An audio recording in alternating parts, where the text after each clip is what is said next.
Coverage you can count on begins with the political race in Georgia heating up with 13 months to go until voters decide on a senator and a new governor. Atlanta Bureau Chief Archit Seshadri reports.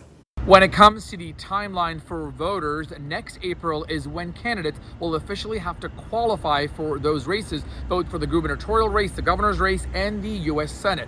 In May, that's when the primary will take place, followed by likely runoffs in July for both races. And then in November, that is the general election. That's when voters will make their choice for the next U.S. senator and the next governor of Georgia.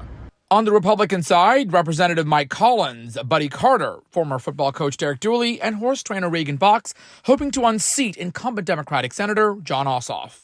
But I think in a state that is becoming increasingly urban and rural, Metro Atlanta having its own kind of personality and being much more democratic, I think having one senator in each party actually represents the state pretty well. Georgia historically having two Republican senators since 2008, but that changed back in 2020 when Senator Ossoff and Senator Warnock won the state, putting the Peach State in a swing state status. It's very difficult to unseat an incumbent senator, and Jon Ossoff is one of the top 2 or 3 fundraisers in the state Senate, is one of the top fundraisers in the United States Senate, with the top fundraiser being the other Georgia Senator, Raphael Warnock. While President Trump has not endorsed a candidate for Senate, Governor Brian Kemp endorsing Derek Dooley.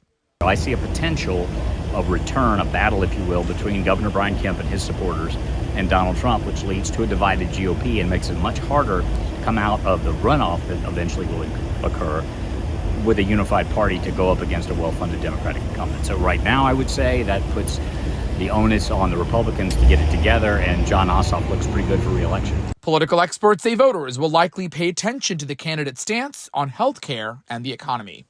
Reporting in Atlanta, Archit Seshadri, Atlanta Bureau Chief. Today is also the deadline to register or make changes to your vote.